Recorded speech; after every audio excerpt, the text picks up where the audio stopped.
ilusión compartida. Deseo vivo esperanza que convoca voluntades. Mejor aún, compromiso, asumir ideas, desafíos y ayudar a pensar.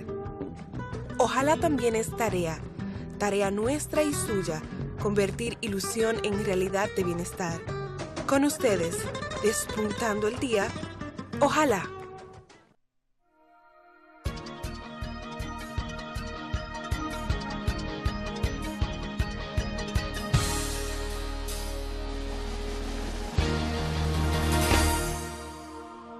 Hola, buenos días, bienvenidos sean todos y todas aquí a esta entrega de Ojalá.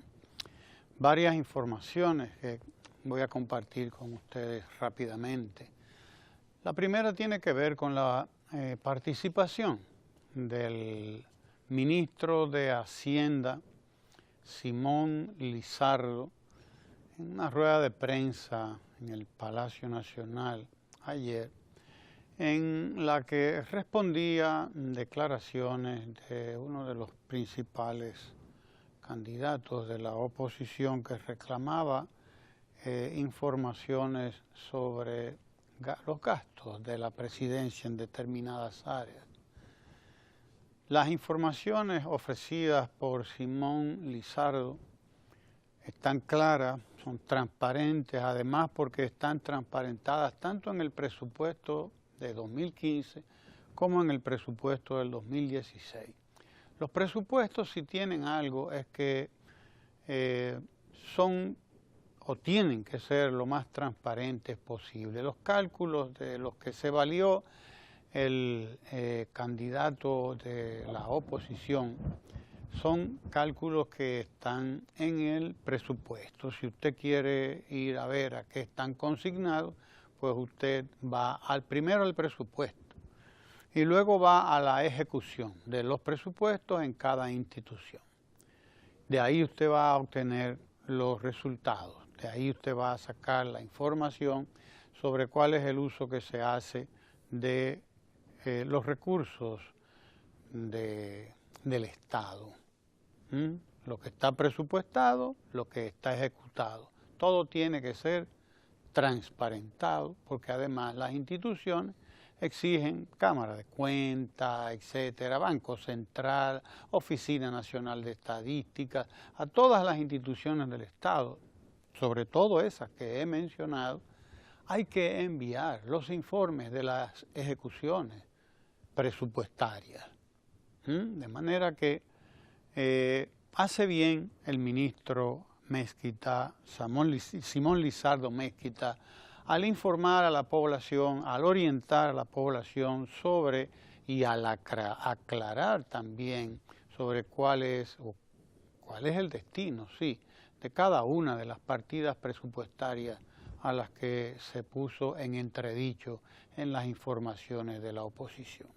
La rendición de cuentas no es solamente una demanda administrativa, una demanda de la gestión transparente, una demanda o un compromiso de la institución, en este caso gubernamental, el gobierno, con la población. Es también un derecho, es un derecho de la población. Derecho de la población a ser informada sobre en qué se invierten sus recursos, es decir, los recursos que van al gobierno, que van al Estado, los recursos que van a mantener funcionando la maquinaria estatal, esos recursos tienen que ser administrados como Dios manda, como dice la gente. Tienen que ser transparentados. Es un derecho del pueblo saber a dónde van esos recursos, a conocerlo con claridad. Y si de algo ha dado fe la administración del presidente Danilo Medina, es de compromiso precisamente con la transparencia. Aquí habría que señalar necesariamente las iniciativas puestas en marcha por este gobierno en favor, en pro de la transparencia, del uso transparente, del uso adecuado, diáfano pulcro, honesto, moral, ético, de esos recursos, los recursos estatales que son recursos del pueblo, son recursos aportados a través de los impuestos. Solamente habría que mencionar, por ejemplo, la puesta en marcha de la cuenta única del Tesoro, esa cuenta única del Tesoro. Por ella pasan ya los principales presupuestos del país, los principales presupuestos de todos los ministerios más importantes de la administración gubernamental y estatal. Por ese presupuesto, por esa cuenta única, se administra ya buena parte, casi todo el presupuesto de la República Dominicana. Van quedando todavía algunas de las instituciones pequeñas que son las últimas que se integrarán a mecanismos, a herramientas, a recursos de transparencia y de gestión eficaz como el Sistema General de la Gestión Financiera del Estado, el CIGEF, por ejemplo, y otros mecanismos más que existen para garantizar precisamente la transparencia y el manejo pulcro de los recursos del Estado. La cuenta única del Tesoro ha venido a resolver un problema grave de la administración estatal. ¿Cuál era ese problema? Ese problema era el que los ministerios del país, del Estado, quiero decir, del gobierno, la mayoría de ellos disponía de cuentas que se manejaban a discreción, varias cuentas. En algunos casos había ministerios que tenían hasta 10, 20 y 100 cuentas bancarias para manejar el mismo presupuesto. Usted dirá, pero ¿para qué podían tener tantas cuentas bancarias? Por Dios. Bueno, pues usted podrá imaginarse, porque eso lo que remite es a una discrecionalidad morbosa en los usos del Estado. Pues bien, la cuenta única del Tesoro vino a resolver ese problema. Es verdad que todavía el Estado está ajustándose, adaptándose a esos nuevos mecanismos de administración y de gestión, pero también es verdad que ya la cuenta única del Tesoro es un hecho y que le ha economizado al gobierno, al Estado y al pueblo dominicano miles de millones de pesos. Miles de millones de pesos. Eso ha permitido que el Estado pueda invertir como nunca antes había invertido.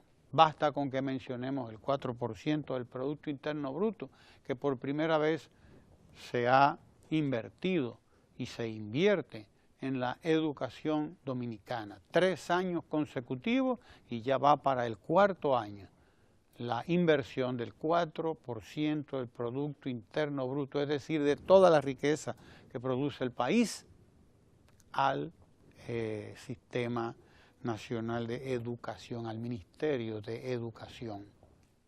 Pero además de eso, mire a su alrededor la cantidad de carreteras, la cantidad de pasos a desnivel, la cantidad de hospitales que están en proceso de construcción y reconstrucción. En este momento en que estoy hablando con ustedes, más de 50 hospitales, 56 si mal no recuerdo el número, 56 hospitales están en vías de remodelación o de reconstrucción o de construcción. Toda una ciudad hospitalaria está ahí también en marcha. Para que se entienda lo que se está invirtiendo en salud a propósito de la huelga que han iniciado los médicos en estos días, una huelga de 48 horas, una huelga contra el pueblo dominicano, porque esa no es una huelga contra el gobierno. Es una huelga contra el pueblo dominicano, que es el que acude a los hospitales públicos, a los hospitales del Seguro Social y a los hospitales del Ministerio de Salud, a buscar cura para sus males. Es una huelga contra el pueblo dominicano. No hay derecho, nadie tiene derecho a paralizar un servicio fundamental, el servicio más importante que pueda tener un país en cualquier momento, el servicio de salud, junto con el de educación, son las áreas más sensibles de la vida de cualquier país. Nadie tiene derecho a paralizar funciones fundamentales, no del Estado, no del gobierno, sino de la gente, del pueblo. Nadie tiene derecho a jugar con la vida de los seres humanos de esa manera tan olímpica como vienen haciéndolo ciertos sindicatos aquí en la República Dominicana, entre ellos ese sindicato de médicos. La cuenta única del Tesoro, retomo el tema de la transparencia, ha venido a resolver problemas graves en términos de la gestión de los recursos estatales. Pero vayamos a otras áreas. Nunca en la historia de la República Dominicana, óigase bien, nunca, y el que pueda y el que esté en contra de esta afirmación, pues que mire hacia atrás y que busque a ver si alguna vez en la historia de la República Dominicana se llevó a cabo un plan de construcción de obras en la educación como el que se ha llevado a cabo en estos últimos 3 años y pico ya. Nunca se había llevado a cabo un plan de construcción de escuelas como el que se está llevando a cabo, que incluye además, aparte de las escuelas de la pública, es decir, la básica y la media, en este caso la primaria y el bachillerato, como decíamos antes, para que se entienda bien. A eso se le agregan la construcción de más de 250 estancias infantiles. En la República Dominicana prácticamente no existía la educación para los niños de 0 a 5 años. Por primera vez, de manera masiva, se construyen estancias infantiles en la República Dominicana. Y todo eso bajo un sistema de supervisión. ¿De quiénes? Bueno, del Colegio de Ingenieros y Arquitectos, el CODIA, de las comisiones de veeduría, que participan en la asignación de esas obras, en los sorteos, porque todas esas escuelas que se han construido, ya alrededor de 20.000, óigalo bien, 20.000 escuelas entre las que están construidas y las que están en proceso, porque además serán más de 20.000, tendremos que llegar a 28 o 30.000 nuevas aulas, como se dice, y estamos hablando de centenares de escuelas y, óigase bien, todas esas escuelas, centenares de escuelas, para más de 20.000 nuevas aulas, han sido adjudicadas la construcción en público, no decidida en una institución del Estado, no monopolizadas por 3, 4, 5, 6 grandes constructoras como se hacía antes. Eran 4, 5, 6 grandes constructores los que construían aquí todas las escuelas y todo lo que había que construir.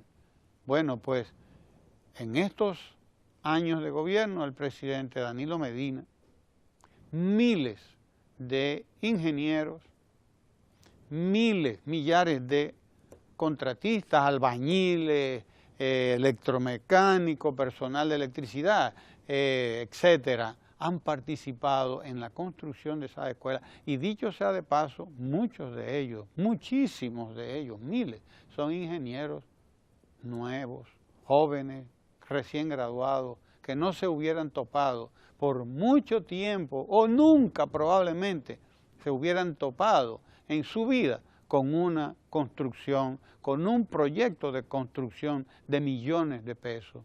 Pero como fueron a un sorteo público, con presencia de los medios de comunicación, del Colegio de Ingenieros y de Arquitectos, de las comisiones de veeduría, etcétera, de las instituciones, de las mismas escuelas, los padres y amigos de las escuelas que están presentes también en la adjudicación de esas construcciones. Nunca se había hecho eso en la República Dominicana. Nunca, óigalo bien. De manera que ese es otro ejercicio de transparencia, de pulcritud en el manejo de los recursos del Estado que no se había dado nunca antes en la República Dominicana. De eso también debían hablar los dirigentes políticos de la República Dominicana si no fuéramos tan mezquinos. Si no fuéramos tan mezquinos, pudiéramos hablar de eso y de más. De manera que muy bien la aclaración, muy bien la intervención del ministro de Hacienda para poner en claro cómo se manejan los fondos del Estado Dominicano. Estupenda tenemos que congratularnos por la presencia en nuestro país también del teólogo de la Teología de la Liberación, Leonardo Boff, en nuestra tercera noticia que queremos compartir con ustedes. Quien ha venido al país, ha sido condecorado con la orden de Duarte Sánchez y Mella por el presidente de la República, y quien se encuentra en el país promoviendo una agenda de defensa de nuestros recursos naturales y particularmente de su programa, de su iniciativa Sembrando Agua Buena. Es decir, está aquí este ministro de la Iglesia, que lo ha sido también, el padre Leonardo Boff, excomulgado en algún momento, o por lo menos prohibido, para que usted vea a qué punto se llega de intolerancia en ciertos lugares. Prohibido de hacer misa y de todo lo que era, pero él decidió continuar su sacerdocio, su servicio a Dios a partir de su compromiso con la defensa de la naturaleza. Bienvenido el padre Leonardo Boff y nos congratulamos por la presencia suya aquí en la República Dominicana. Tenemos más noticias que compartir, pero bueno, se haría muy largo esto y preferimos continuar nuestra conversación con el sociólogo Ramón Tejada Holguín, quien está aquí para que, bueno, pues hablemos de muchas cosas. Quédese ahí y no se pierda esta conversación con Ramón Tejada Holguín.